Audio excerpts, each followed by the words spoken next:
Every way you can. You get in the pool, you pour water on your head, stay in the shade, right? And this month, many places will have their warmest day of the year. And when extreme heat strikes, the best place is to be inside. Look at that. July for a lot of the country. Yeah, but early August, we still hit our hottest time late August on the West Coast. So we've got time to make sure that AC is still working. Home improvement expert Danny Lipford joins us with tips to keep your AC blowing cool air during the hottest parts of the summer. So one of the most important ways to keep your AC running smoothly is to keep the air filter clean.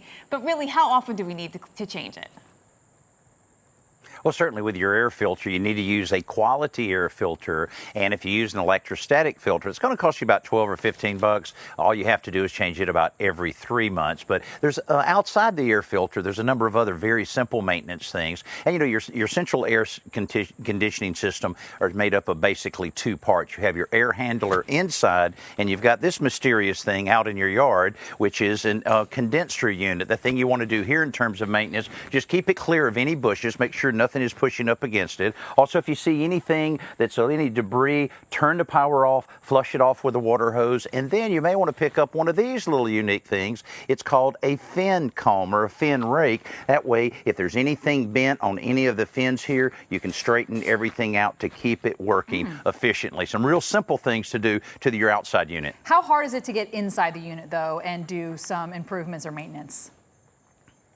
I would never suggest it really, because inside these things, so much electronics these days, but there are some things on your inside air handler unit that you need to make sure that you do on a regular basis. And first thing you want to do, whether that's located in the attic or in a closet in a hallway, you want to find something that looks like this. This comes from the air handler unit. This goes to the outside. This can get clogged up very easy, but all you have to do is just take that cap off, grab a funnel, and then pour a cup of bleach down 2 or 3 times a year. That'll keep this part of it nice and clean, but sometimes it'll clog up. Man, let me share with you a great tip on that. Now, this one's working properly. The water's coming out of here, but if it starts clogging up and you realize you have a problem, grab your shop vac, put it over it like that, put a towel around it like this, kick this on.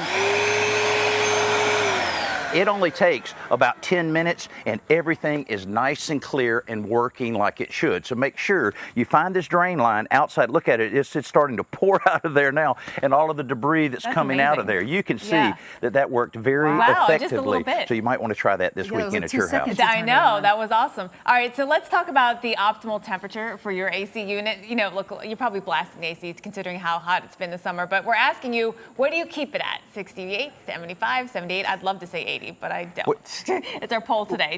What do you think, Danny? Well, that's one of the things that you can save a lot of money. If you can, say, put on that souvenir tank top and the short pants so enable you to keep that temperature up higher. The higher it is, the more money you're going to save. And also those ceiling fans turning on a counterclockwise position will really help to cool the skin. So any of those things, you move that thermostat up, you're going to save money each and every day. All right, we have 30 seconds, Danny. Consumer Reports says August and September is the best time to buy an air conditioner. What option should we consider?